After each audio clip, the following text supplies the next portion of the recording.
इस कार्यक्रम के पुण्यार्जक हैं के जैन, सुधा जैन, रचित जैन, लिपि जैन एवं अव्याना जैन नोएडा, श्रीमती नीनू लोकेंद्र, सिद्धि Jain Murar Gwalior, Shrimati Trishala Jain, doctor Monika, doctor Neeraj Jain, Nikhil Sejal, Paschim Vihar Delhi, Shrimati Santosh Jain, Shri Vishal Chand Jain, Shrimati Poonam Jain, CMA Pankaj Jain, Amit Jain, राशि जैन, उन्नति जैन, सेक्टर 37 नोएडा, पारसमल, इंदिरा देवी, संजय, विनीता, अजय, नीतू बाकलीवाल, सूरत, श्री विनोद जैन मिलेनियम, श्रीमती नीता जैन, समस्त गुरु भक्त परिवार फिरोजाबाद। धर्म स्नेही सत श्रद्धालु यहाँ पर उपस्थित आप सभी भव्यवर पुंडरीक पुण्यात्मा महानुभाव, आचार्य भगवान समंतबद्ध स्वामी द्वारा विरचित रत्न करंडक सावकाचार की वाचना में देख रहे हैं सप्तम अधिकार, जिसमें सावकों की 11 प्रतिमाओं के संबंध में व्याख्या चल रही है। विगत दिनों में 5वीं प्रतिमा का लक्षण देखा था, 1 से लेकर के 5 प्रतिमाओं का लक्षण देखा, समझा, और श्रावक श्राविका उस स्वरूप को समझ करके अपने व्रतों को निर्दोष करने का पुरुषार्थ भी कर रहे हैं। जो व्रती नहीं है वे व्रती बनने की भावना भी भा रहे हैं। जैसी चर्चा कर्ण गोचर होती है उसी प्रकार की चर्या के संस्कार प्रादुर्भूत होने लगते हैं, फिर वे संस्कार शनि शनि सुदृढ़ होने लगते हैं।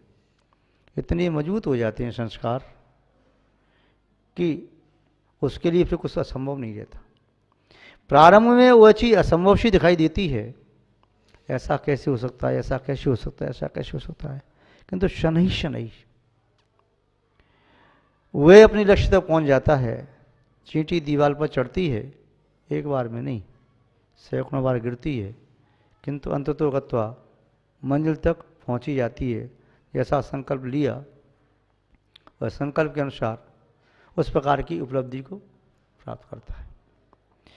आचार्य महोदय समंतबद्ध स्वामी श्रावकों के बारे में उनकी आचार संहिता बता रहे हैं, उपासकों का धर्म समझा रहे हैं कि किस प्रकार किसका क्या क्या धर्म है। देखो, व्यवहार धर्म के अनेक रूप होते हैं। जो जिस पद पर आसीन है उसके अनुसार उसके धर्म अलग अलग होते हैं। यथा एक व्यक्ति यदि स्कूल में हेडमास्टर है तो उसका वहाँ कर्तव्य दूसरा है, घर में पिता के सामने कर्तव्य अलग है, पुत्र के सामने कर्तव्य अलग है, पत्नी के सामने कर्तव्य अलग है।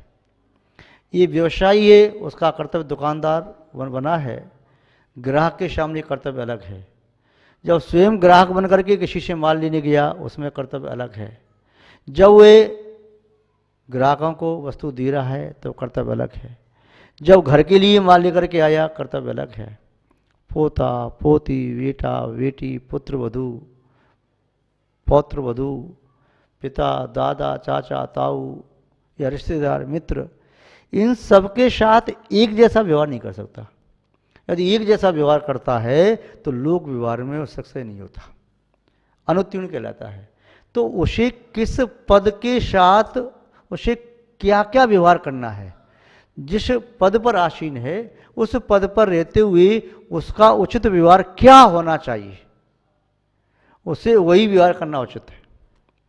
क्योंकि व्यक्ति एक है और शादवाद की अपेक्षा से उसके नाम अनेक हैं, उसके पद अनेक हैं। यथा मानव, एक मानव है, उसका मानवोचित क्या कर्तव्य है उसका पालन करना जरूरी है। फिर वह मानव में कही कि मैं इस धर्म का पालन करने वाला हूँ तो अपने धर्म की संहिता के अनुसार पालन करना जरूरी है। फिर मानो वह राजा है तो राजा के कर्तव्य पालन करना जरूरी है, मंत्री है तो मंत्री के कर्तव्य, नगर श्रेष्ठी है तो उसके कर्तव्य, घर में घर का मुखिया है तो उसके कर्तव्य, यदि अधीनस्थ है तो उसके कर्तव्य। तो वह जिस पद पर एक समय में एक कर्तव्य का पालन कर रहा है पर दूसरे कर्तव्य का विरोध नहीं कर रहा, दूसरे कर्तव्य का भी यथासंभव पालन करना आवश्यक है। तो आचार्य महोदय कह रहे हैं कि वे व्यक्ति जो श्रावक व श्राविका है उसके कहाँ कहाँ पर क्या कर्तव्य है। जब कर्तव्य का बोध होगा तब तो कर्तव्य की पालना करेगा। उसे कर्तव्य का बोध ही नहीं है, मुझे क्या करना चाहिए क्या नहीं करना चाहिए, तो पालना कैसे करेगा। बिन जानिते दोष गुण कैसे तजिए गए, ये जानना जरूरी है कि उसके कौन कौन से कर्तव्य हैं। जैसे माना कि संस्था में कोई व्यक्ति पहले सदस्य था तो कर्तव्य कुछ और थे, अब उसे मंत्री बना दिया तो उसके कर्तव्य में वृद्धि हुई कि नहीं हुई। अध्यक्ष बना दिया, वृद्धि हुई। और उसे भान हो गया कि मेरा पद ये भी मेरा पद है, तो इस पद के मेरे क्या क्या कर्तव्य हैं तो ये भी मुझे ध्यान रखना है, ये भी मेरा पद है इसके क्या कर्तव्य ध्यान रखना है। तो जैसे जैसे अपने कर्तव्य का बोध होता है वैसे वैसे उसकी प्रवृत्ति उस प्रकार के कर्तव्यों में प्रारंभ होती है। आचार्य महोदय प्रतिमाओं का स्वरूप समझा रहे हैं कि प्रतिमाओं का स्वरूप समझ करके क्या लाभ है।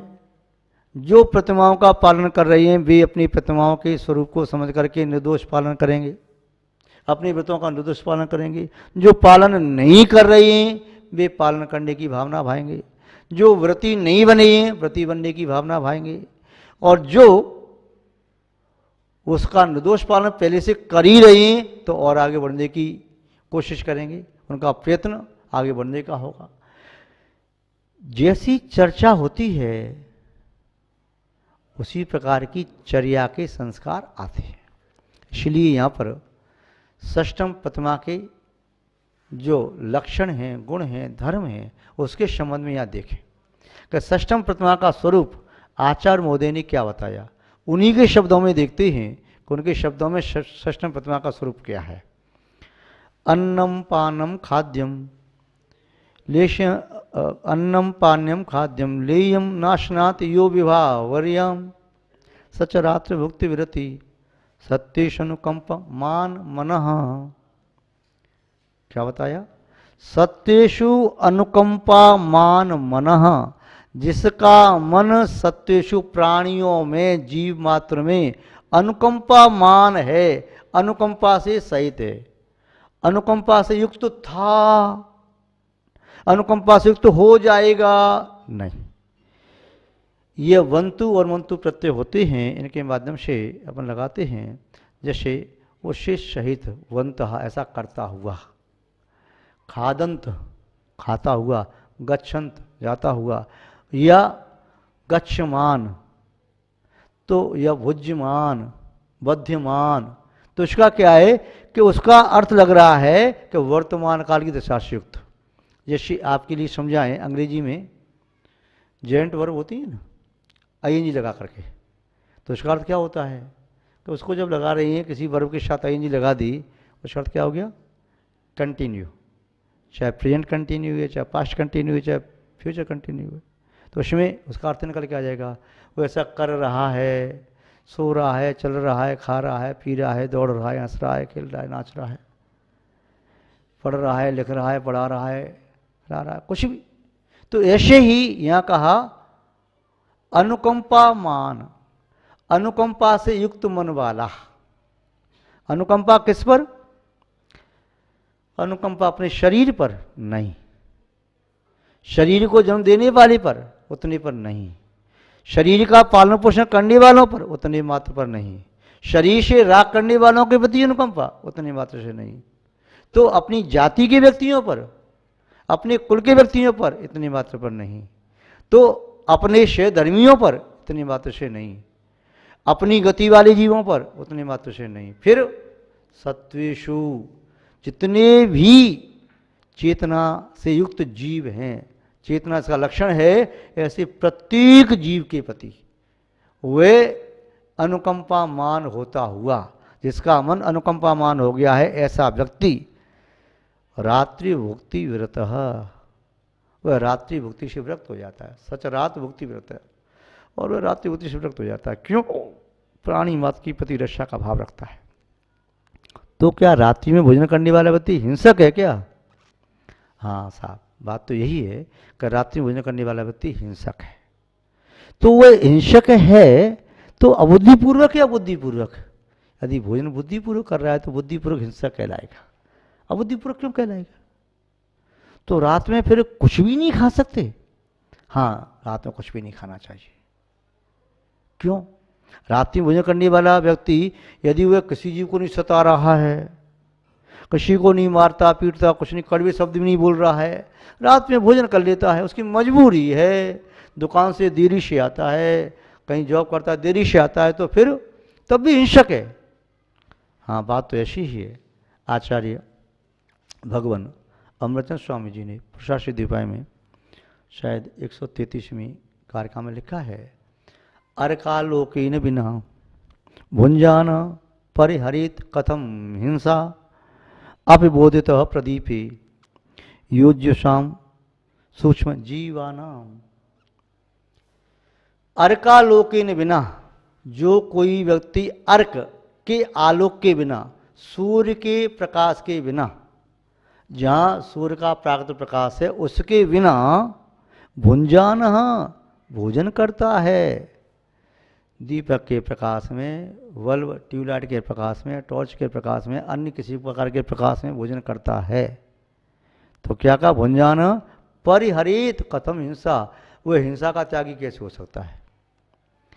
वह जो रात्रि भोजन करने वाला है वह तो हिंसा का त्यागी हो ही नहीं सकता, वह तो हिंसक है। अपिबोधित प्रदीपे, यदि दीपक जला के करे तो, लालटेन जला के करे तो, बल्ब जला के करे तो, अभी फिर भी बोधित वह योज्य शाम सूक्ष्म जीवा नाम, वह सूक्ष्म जीवों का भक्षण करने वाला होता है। रात्रि में सूक्ष्म जीव, चाहे जल के बर्तन पर बैठे, चाहे भोजन सामग्री पर बैठे, चाहे आपके किसी अन्य पदार्थ पर बैठे, और रात्रि होते ही, क्योंकि सूर्य का प्रकाश जैसे लुप्त होता है वैसे ही सूक्ष्म जीवों की उत्पत्ति होती है, और वे असंख्यात उत्पन्न होते हैं, क्योंकि वहाँ पर मिश्र प्रकृति होती है। मिश्र प्रकृति होने से जहाँ पर संधि काल होता है दिन और रात का, उस संधि काल में प्रचुर जीव पैदा होते हैं, और रात में और ज़्यादा पैदा होते हैं। प्रातः काल का संधि काल आता है, उस समय भी भोजन नहीं करना चाहिए। जब सूर्य का प्रकाश हो जाए अच्छी तरह से, उसके भी 1 घड़ी 2 घड़ी 3 घड़ी बाद करना चाहिए। यहाँ कहा कि 4 प्रकार का आहार होता है। कौन कौन सा होता है? तो आचार्य मोदी बता रहे हैं, अन्नम पानम खाद्यम लीयम। अन्न, अन्न के द्वारा बनी हुई कोई भी वस्तु, चाहे दाल है, चाहे रोटी है, चाहे अन्न के माध्यम से आपके चावल है, खीर है, या आपने और भी आइटम बनाई, आप समझते हैं, नाम लेना जरूरी नहीं, अन्न से कितने प्रकार के आइटम बनाए जा सकते हैं। कहीं ऐसा ना हो प्रवचन सुनते सुनते आपके मुंह में पानी आने लगे। इसलिए समझ लेना कि अन्न की वस्तु जो अन्न से बनी, अन्नम पानम पानक, पेय जो पिए जा सकते हैं, तो वो पेय वस्तु आप सब जानते हैं, तरल पदार्थ, चाहे दूध है, रस है, चाहे मट्ठा है, चाहे अन्य प्रकार के वो तरल पदार्थ जिसमें अलग अलग प्रकार के मसाले डाल करके, मिठाई डाल करके, या जैसे भी बनाई जाएं, कोई कलर डाल करके, तो वो सब पानक, वे पेय पदार्थ। खाद्यम, अन्नम पानम खाद्यम, जो खाद्य पदार्थ, यहाँ पर खाद्य के स्थान पर किन्हीं किन्हीं आचार्यों ने स्वाद को लिया है, जो स्वाद लेने योग्य पदार्थ, जैसे स्वाद के लिए खाए जाते हैं, उनसे पेट नहीं भरा जाता। जैसे चाहे सौंफ है, इलायची है, लवंग है, या और कोई चीज़ सुपारी आदि खाता है, भक्ष्य वस्तुएं हैं, केवल स्वाद चेंज करने के लिए थोड़ा सा कोई चटपटा सा ले लिया, एक पीस ले लिया, चाहे भली वो चटपटा सा आपने या किसी ने वो ड्राई फ्रूट से ले लिया आपने, बस मुँह का स्वाद चेंज करने के लिए। अच्छा ये चीज़ ले लो, उससे मुँह का स्वाद चेंज हो जाएगा, ये चटपटी मिर्ची ज़्यादा है, ये ले लो, स्वाद चेंज हो जाएगा। तो ऐसे स्वाद के लिए लिए जाते हैं वो पदार्थ हो। और चाहे लीहम, लीहम माने जो रबड़ी आदि है उंगली से चाट करके लिए जाते हैं, तो चाशनी से बने पदार्थ, जैसे उसमें कुछ डाल दिया, या हलवा आदि, लपसी, रबड़ी आदि क्या क्या बनाते हैं आप लोग सब जानते हैं, क्योंकि आपका मन उन पदार्थों को बनाए बिना भरता नहीं, पेट तो भर जाता है, मन नहीं भरता। तो वो 4 प्रकार के पदार्थ हुए, अन्न, पान, खाद्य व श्राद्ध और लेह। तो ये 4 प्रकार के पदार्थ। न अश्नाति, जो नहीं खाता, सूर्य अस्त होने के 1 घड़ी पहले अव्रती छोड़ देता है, 2 घड़ी पहले व्रती छोड़ देता है, 3 घड़ी पहले महाव्रती छोड़ देते हैं। आपको श्यार की कहानी मालूम होगी। जो श्यार रात्रि भोजन का त्याग करने वाला रात्रि में दिन में पानी पीने जाता, बावड़ी में अंधेरा होने के कारण लौट के आता है, पुनः पुनः गया, पुनः पुनः लौट के आया, 4 बार ऐसा हुआ। उसका परिणाम ये हुआ, वास्तव में रात्रि हो गई और पानी न पी सका, रात्रि मृत्यु को प्राप्त हुआ। व्रत नहीं तोड़ा, वह श्यार पशु, इसने स्कूल में जाकर शिक्षा प्राप्त नहीं की, शास्त्रों का स्वाध्याय नहीं किया, किन्हीं पंडितों के व्याख्यान नहीं सुने, पंडितों की कुतर्क और तर्कों का शिकार नहीं बना। उसने मुनि महाराज की देशना को सुनकर के त्याग कर दिया और वे नियम का पालन करके मृत्यु को स्वीकार कर लिया। मृत्यु को प्राप्त करके क्या हुआ? प्रीतिंकर कुमार हुआ। उत्तर पुराण में इसकी कथा आई है। बाद में वही प्रीतिंकर कुमार उसी वह से मोक्ष को प्राप्त हुआ। नाग कुमार जिसने पंचमी का व्रत किया था, पूर्व में उसने व्रत का पालन किया। पिता ने देखा कि रात्रि में से भूख लग रही है, बड़ा आतुर हो रहा है, रत्नों के महल में से रख दिया, कांच ऊपर से ऐसे लगा दिए और ये कह दिए देखो ये बाहर से सूर्य की किरणें आ रही हैं। उसने कहा नहीं पिताजी, ये सूर्य की किरणें नहीं, रात्रि एक कांच का प्रकाश है, उसका बिंब आ रहा है, मैं भोजन नहीं करूँगा। उसने व्रत नहीं तोड़ा और प्रतापन उसका नाम कुछ और था, वसुदत्त था या जो भी था, तो वे रात में भोजन नहीं करता है, मृत्यु को प्राप्त हो जाता है। मृत्यु को प्राप्त होकर के वह कौन बना? प्रतापंधर बना, जिसका नाम नागकुमार हुआ, जो कैलाश पर्वत से मोक्ष गए। आप पढ़ते हैं ना, बाल महाबाल मुनि दोय नागकुमार मिलेत्र हुए, तो वो मोक्षगामी हुए, रात में भोजन नहीं किया। तो रात्रि भोजन नहीं करना है। आप कोई तर्क और कुतर्क से अपने धर्म को नष्ट मत करो। आप उस आचार संहिता को नहीं पाल सकते हो, हाथ जोड़ के क्षमा मांगो, भगवान मेरी शक्ति ऐसी नहीं है, ये शक्ति प्राप्त हो मैं ऐसा करना चाहता हूँ, किंतु अपनी कुतर्क दे करके किसी व्यक्ति की बेइज्जती इंसल्टी मत करो, उसे रात्रि भोजन में प्रवृत्ति मत कराओ। और रात्रि भोजन करने वाला व्यक्ति वह धर्म से दूर होता है। तो यहाँ कहा ना अश्नात यो, जो नहीं खाता है विवाह वर्याम रात्रि में, सच रात्र भुक्ति विरत है, वह रात्रि भुक्ति विरक्त 6ठी प्रतिमा वाला श्रावक कहलाता है। 6वीं प्रतिमा का दूसरा नाम दिवामेतन त्याग भी है। तो रात्रि में 6वीं प्रतिमा वाला कृत कारित अनुमोदना से न स्वयं खाता है, न दूसरों को खिलाता है, न खाने वाले की अनुमोदना करता है। इस प्रकार संक्षेप में 6ठी प्रतिमा के स्वरूप को यहाँ देखा, विस्तार से पुनः कभी देखना चाहिए। आज बस इतना ही।